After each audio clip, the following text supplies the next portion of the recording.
قارون اللہ پاک کے نبی حضرت موسیٰ علی نبینا و علیہ الصلوۃ والسلام کا چچا زاد بھائی تھا. شکل و صورت میں بہت خوبصورت بھی تھا.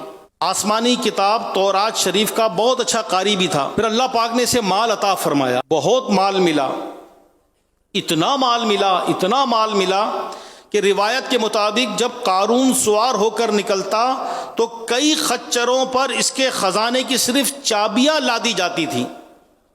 کئی خچر، صرف چابیاں، خزانہ نہیں، یعنی چابیاں اتنی.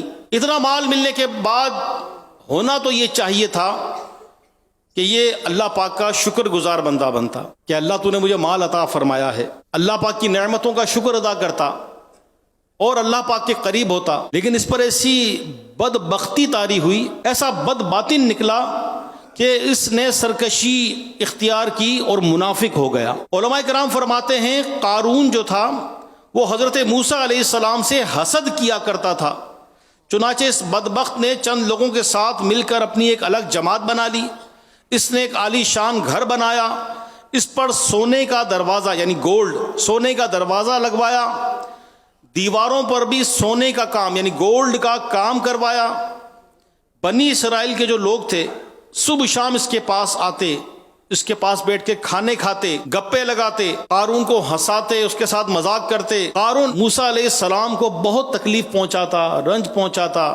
اتنی اس کی خباثتوں کے باوجود موسیٰ علیہ السلام اس کے ساتھ حسن اخلاق سے پیش آتے رہے، مگر یہ ہر وقت آپ کو تکلیف دیتا. اس کی سرکشی اور تکبر دن بدن بڑھتا چلا جا رہا تھا. آخر جب زکوٰۃ کا حکم نازل ہوا اور موسیٰ علیہ السلام نے قارون کو بھی زکوٰۃ دینے کا حکم دیا تو مال کے لالچ میں آ کر اس بدبخت نے بے حیائی کی انتہا ہی کر ڈالی. اس نے ایک عورت کو رقم کی لالچ دی اور اس بات پر راضی کیا کہ وہ اللہ پاک کے نبی موسیٰ علیہ السلام پر معاذ اللہ بدکاری کا الزام لگا دے.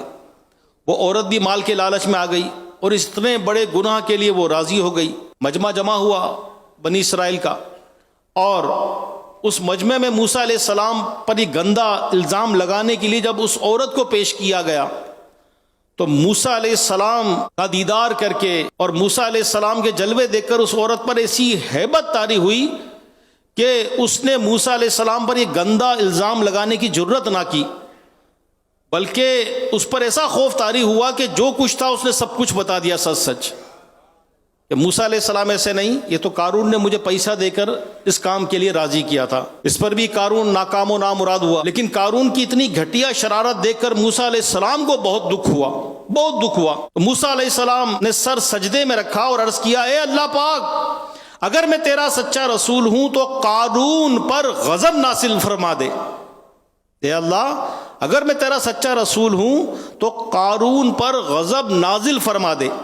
موسیٰ علیہ السلام کی دعا قبول ہوئی اور حکم ہوا، اے موسیٰ علیہ السلام، زمین کو آپ کی بات ماننے کا حکم دے دیا گیا ہے، آپ اسے جو چاہیں حکم دے. چنانچہ موسیٰ علیہ السلام نے زمین کو حکم دیا تو زمین نے قارون، اس کے ساتھیوں اور سارے خزانوں کو اپنے اندر دھسا لیا. یہ تھا قارون کا عبرتناک انجام.